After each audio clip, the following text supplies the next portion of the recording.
Magandang araw mga kaibigan. Bigyan natin ng reaction, opinion itong post ni Miss Cathy Bina. OMB receiving copy. OMB Ombudsman. Nilagay niya dito, yan o. Yung receive. Tinanggap ng Office of the Ombudsman yung joint affidavit ng 18 Marines. Ito. February 26, 2028, ngayong araw na ito. Honorable Crispin C. Remulla, Ombudsman, Quezon City. Dear Ombudsman Remulla, we respectfully transmit and refer to your office for appropriate action the affidavit of 18 former employees of Mr. Saldico, which details their personal knowledge about the delivery of monies from their employer to certain government officials. We are referring this to you with their consent and because of the possible violation of certain provisions of RA numbers 3019 and 6713 among others.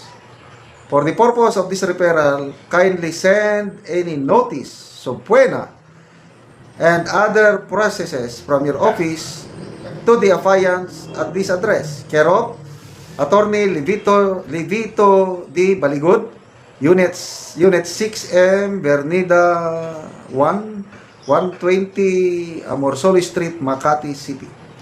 The affiants are prepared to fully cooperate with your office on this matter. Thank you. Respectfully, Attorney Levito D. Baligod and Attorney Melchor D. Magdamo. Yan po. So, reaction. Ang daming nag-like, 7,700 ang nag-react. 6,100 ang nag-like, 1,300 ang nag-love, ang tumatawa lang, hindi naniniwala, 164. Okay. So, basa tayo sa mga comments. Pinay sa Belgium, now we will see kung uusad ba Boeing. Yan ang question. Nung press conference, nagtanong ng mga media,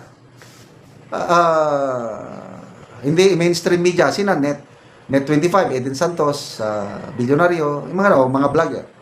Sir, bakit? Attorney, bakit? I-refer nyo pa sa ombudsman. Hindi rin lang uusad yan eh. Ganon. Believe din ako kay Attorney Baligod na I still have a glimmer of hope. May konti pa akong naiiwang pag-asa na aksyonan ito ng ombudsman. O nga no? Yes, why not? Pangako naman ng ombudsman Remulla na magiging patas siya eh. Di sige, patas. Ito na ngayon. Nandyan na. Tanong. Aaksyonan ba? Bubusisin ba? Iimbestigahan ba? O patutulungin lang? Yan ang tanong. Kasi, pag hindi bigyan ng pansin, tabi, di matabon. But anyway, at least nandyan na yan. Receive na. Sabi naman ni Attorney Baligod, pag hindi nila aksyonan ngayon, di sa susunod na administrasyon. Di ba? Ilang taon naman lang? 2 taon na lang eh. Maghintay na lang tayo. Konting panahon na lang yan. Nakapag-tiis na nga tayo ng more than 3 years sa administrasyon ito. Konting tiis pa. So, kung ako yung tatanungin, gusto ko sanang maniwala na aksyonan. Kailang, wala. Kasi, dito na lang, sa palasyo. Anong sagot ng Ticler? Lousy script, hindi pang award-winning. Dinisregard ka agad. Si Senator Lacson, sabi niya, part of destabilization. Ano pa? So, sa ombudsman, of course, tanggapin. Tinanggap. Kailang kung masusing imbestigahan at may, wala. Huwag na tayong aasa. Parang, ganon din yung sinabi ni Congressman Toby Chanco. In case, sabi niya, na makakalusot si Martin Romualdez sa administrasyong ito, wala siyang kawala pag manalo si Bitin Daysara sa 2028. Tumpak ka, Congressman Toby Chanco. Kaya nga, ang ganda yung tuwan-tuwa ko yung pahayag ni BP Sara. May nire-recruit na ako magiging vice president ko. Pag akong nanalo, mag-focus ako sa trabaho ko as president. Yung aking vice president, siya ang hahabol. Siya ang magpapanagot sa mga nagnakaw sa kaban ng pera ng taong bayan. At least may maliwanag na direksyon. So ang tanong, sino kaya yun?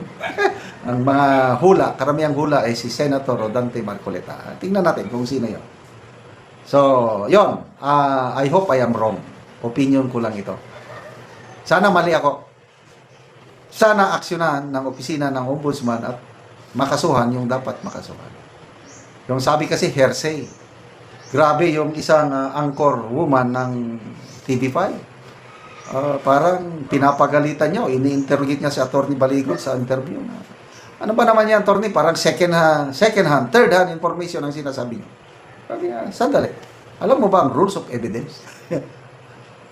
Kasi daw, testimony ng mga Marines, tapos yan naman nagsasabi, kaya second hand, sabi niya. Paano naging second hand? Pumirma nga sila ng affidavit. At dahil abogado siya, kung ano yung nakalagay sa affidavit, yun ang sinasabi ng abogado. Paano naging second hand yun? Ano talaga? Miss Lay, Rizalina Lay. Grabe, itong mainstream media. So, good job po, Attorney Levi Baligon. Sana magtagumpay kayo sa inyong hangarin na mapanagot ang mga nagnakaw sa kaban ng ating bayan dahil obligasyon natin yan bawat isang Pilipino.